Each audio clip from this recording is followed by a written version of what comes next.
فاتحہ نام، اس کا نام الفاتحہ اس کے مضمون کی مناسبت سے ہے۔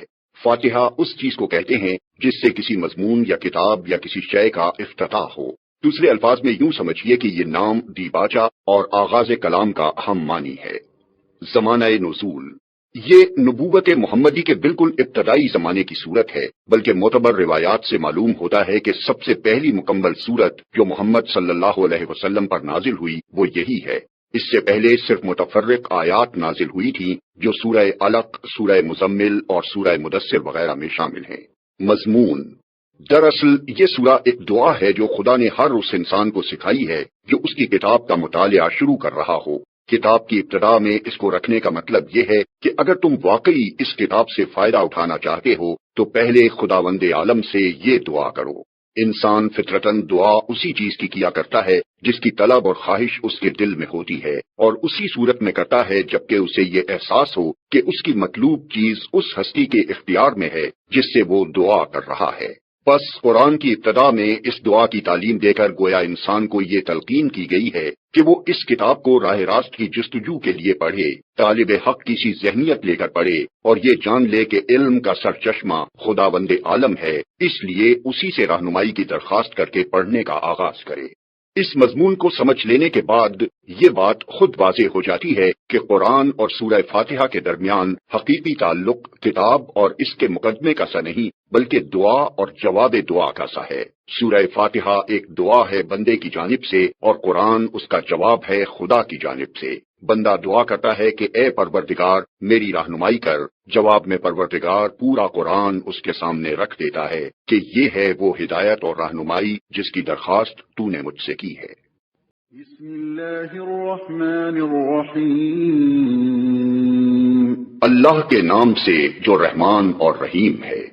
اسلام جو تہذیب انسان کو سکھاتا ہے اس کے قواعد میں سے قاعدہ یہ بھی ہے کہ وہ اپنے ہر کام کی ابتدا خدا کے نام سے کرے۔ اس قاعدے کی پابندی اگر شعور اور خلوص کے ساتھ کی جائے تو اس سے لازماً 3 فائدے حاصل ہوں گے۔ ایک یہ کہ آدمی بہت سے برے کاموں سے بچ جائے گا، کیونکہ خدا کا نام لینے کی عادت اسے ہر کام شروع کرتے وقت یہ سوچنے پر مجبور کر دے گی کہ کیا واقعی میں اس کام پر خدا کا نام لینے میں بجانب ہوں۔ دوسرے یہ کہ جائز اور صحیح اور نیک کاموں کی ابتدا کرتے ہوئے خدا کا نام لینے سے آدمی کی ذہنیت بالکل ٹھیک سمت اختیار کر لے گی اور وہ ہمیشہ صحیح ترین نقطے سے اپنی حرکت کا آغاز کرے گا۔ تیسرا اور سب سے بڑا فائدہ یہ ہے کہ جب وہ خدا کے نام سے اپنا کام شروع کرے گا تو خدا کی تائید اور توفیق اس کے شامل حال ہوگی، اس کی صحیح میں برکت ڈالی جائے گی اور شیطان کی فساد انگیزیوں سے اس کو بچایا جائے گا۔ خدا کا طریقہ یہ ہے کہ جب بندہ اس کی طرف توجہ کرتا ہے تو وہ بھی بندے کی طرف توجہ فرماتا ہے۔ الحمد للہ رب العالمین، تعریف اللہ ہی کے لیے ہے جو تمام کائنات کا رب ہے۔ تعریف اللہ ہی کے لیے ہے۔ جیسا کہ ہم دیباچے میں بیان کر چکے ہیں، سورہ فاتحہ اصل میں تو ایک دعا ہے، لیکن دعا کی ابتدا اس ہستی کی تعریف سے کی جا رہی ہے جس سے ہم دعا مانگنا چاہتے ہیں۔ یہ گویا اس امر کی تعلیم ہے کہ دعا جب مانگو تو مہذب طریقے سے مانگو۔ یہ کوئی تہذیب نہیں ہے کہ منہ کھولتے ہی جھٹ اپنا مطلب پیش کر دیا۔ تہذیب کا تقاضا یہ ہے کہ جس سے دعا کر رہے ہو پہلے اس کی خوبی کا، اس کے احسانات اور اس کے مرتبے کا اعتراف کرو۔ تعریف ہم جس کی بھی کرتے ہیں 2 وجوہ سے کیا کرتے ہیں۔ ایک یہ کہ وہ بجائے خود حسن و خوبی اور کمال رکھتا ہو، قطع نظر اس سے کہ ہم پر اس کے ان فضائل کا کیا اثر ہے۔ دوسرے یہ کہ وہ ہمارا محسن ہو اور ہم اعتراف نعمت کے جذبے سے سرشار ہو کر اس کی خوبیاں بیان کریں۔ اللہ تعالیٰ کی تعریف ان دونوں حیثیتوں سے ہے۔ یہ ہماری قدر شناسی کا تقاضا بھی ہے اور احسان شناسی کا بھی کہ ہم اس کی تعریف میں رد اللسان ہوں۔ اور بات صرف اتنی ہی نہیں ہے کہ تعریف اللہ کے لیے ہے، بلکہ صحیح یہ ہے کہ تعریف اللہ ہی کے لیے ہے۔ یہ بات کہہ کر ایک بڑی حقیقت پر سے پردہ اٹھایا گیا ہے، اور وہ حقیقت ایسی ہے جس کی پہلی ہی ضرب سے مخلوق پرستی کی جڑ کٹ جاتی ہے۔ دنیا میں جہاں جس چیز اور جس شکل میں بھی کوئی حسن، کوئی خوبی، کوئی کمال ہے، اس کا سرچشمہ اللہ ہی کی ذات ہے۔ کسی انسان، کسی فرشتے، کسی دیوتا، کسی سیارے، غرض کسی مخلوق کا کمال بھی ذاتی نہیں ہے بلکہ اللہ کا عطیہ ہے۔ پس اگر کوئی اس کا مستحق ہے کہ ہم اس کے گرویدہ اور پرستار، احسان مند اور شکر گزار، نیاز مند اور خدمتگار بنے تو وہ خالق کمال ہے، نہ کہ صاحب کمال۔ رب کا لفظ عربی زبان میں 3 معنوں میں بولا جاتا ہے۔ 1 مالک اور آقا، 2 مربی پرورش کرنے والا، خبرگیری اور نگہبانی کرنے والا، 3 فرمانروا، حاکم، مدبر اور منتظم۔ اللہ تعالیٰ ان سب معنوں میں کائنات کا رب ہے۔ الرحمن الرحیم، رحمان اور رحیم ہے۔ انسان کا خاصہ ہے کہ جب کوئی چیز اس کی نگاہ میں بہت زیادہ ہوتی ہے تو وہ مبالغے کے صیغوں میں اس کو بیان کرتا ہے، اور اگر ایک مبالغے کا لفظ بول کر وہ محسوس کرتا ہے کہ اس شے کی فراوانی کا حق ادا نہیں ہوا تو پھر وہ اسی معنی کا ایک اور لفظ بولتا ہے تاکہ وہ کمی پوری ہو جائے جو اس کے نزدیک مبالغے میں رہ گئی ہے۔ اللہ کی تعریف میں رحمان کا لفظ استعمال کرنے کے بعد پھر رحیم کا اضافہ کرنے میں بھی یہی نقطہ پوشیدہ ہے۔ رحمان عربی زبان میں بڑے مبالغے کا صیغہ ہے، لیکن خدا کی رحمت اور مہربانی اپنی مخلوق پر اتنی زیادہ ہے، اس قدر وسیع ہے، ایسی بے حد و حساب ہے کہ اس کے بیان میں بڑے سے بڑا مبالغے کا لفظ بول کر بھی جی نہیں بھرتا۔ اس لیے اس کی فراوانی کا حق ادا کرنے کے لیے پھر رحیم کا لفظ مزید استعمال کیا گیا۔ اس کی مثال ایسی ہے جیسے ہم کسی شخص کی فیاضی کے بیان میں سخی کا لفظ بول کر جب تشنگی محسوس کرتے ہیں تو اس پر داتا کا اضافہ کرتے ہیں۔ رنگ کی تعریف میں جب گورے کو کافی نہیں پاتے تو اس پر چٹے کا لفظ اور بڑھا دیتے ہیں۔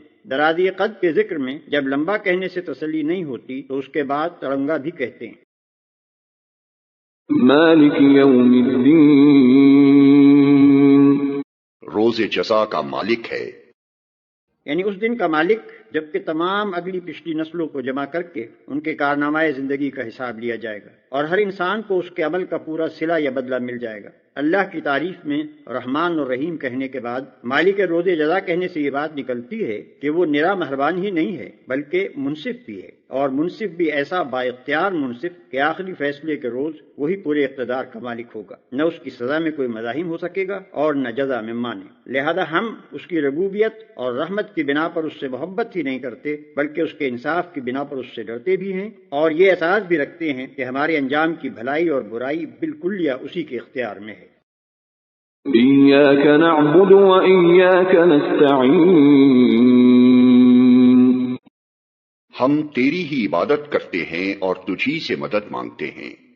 عبادت کا لفظ بھی عربی زبان میں 3 معنوں میں استعمال ہوتا ہے۔ 1 پوجا اور پرستش، 2 طاعت اور فرما برداری، 3 بندگی اور غلامی۔ اس مقام پر تینوں معنی بیک وقت مراد ہیں، یعنی ہم تیرے پرستار بھی ہیں، مطیع فرمان بھی اور بندہ و غلام بھی۔ اور بات صرف اتنی ہی نہیں ہے کہ ہم تیرے ساتھ یہ تعلق رکھتے ہیں بلکہ واقعی حقیقت یہ ہے کہ ہمارا یہ تعلق صرف تیرے ہی ساتھ ہے۔ ان تینوں معنوں میں سے کسی معنی میں بھی کوئی دوسرا ہمارا معبود نہیں ہے، یعنی تیرے ساتھ ہمارا تعلق محض عبادت ہی کا نہیں ہے بلکہ استعانت کا تعلق بھی ہم تیرے ہی ساتھ رکھتے ہیں۔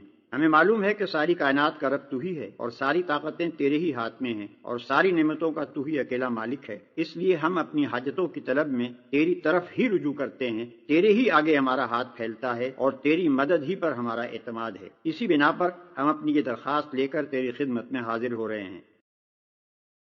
اهدنا الصراط المستقیم، ہمیں سیدھا راستہ دکھا، یعنی زندگی کے ہر شعبے میں خیال اور عمل اور برتاؤ کا وہ طریقہ ہمیں بتا جو بالکل صحیح ہو، جس میں غلط بینی اور غلط کاری اور بد انجامی کا خطرہ نہ ہو، جس پر چل کر ہم سچی فلاح و سعادت حاصل کر سکیں۔ یہ ہے وہ درخواست جو قرآن کا مطالعہ شروع کرتے ہوئے بندہ اپنے خدا کے حضور پیش کرتا ہے۔ اس کی گزارش یہ ہے کہ آپ ہماری رہنمائی فرمائیں اور ہمیں بتائیں کہ قیاسی فلسفوں کی اس بھول بھلیاں میں حقیقت نفس الامری کیا ہے، اخلاق کے ان مختلف نظریات میں صحیح نظام اخلاق کون سا ہے، زندگی کی ان بے شمار پگڈنڈیوں کے درمیان فکر و عمل کی سیدھی اور صاف شاہراہ کون سی ہے۔ صراط الذین انعمت علیہم غیر المغضوب علیہم ولا الضالین،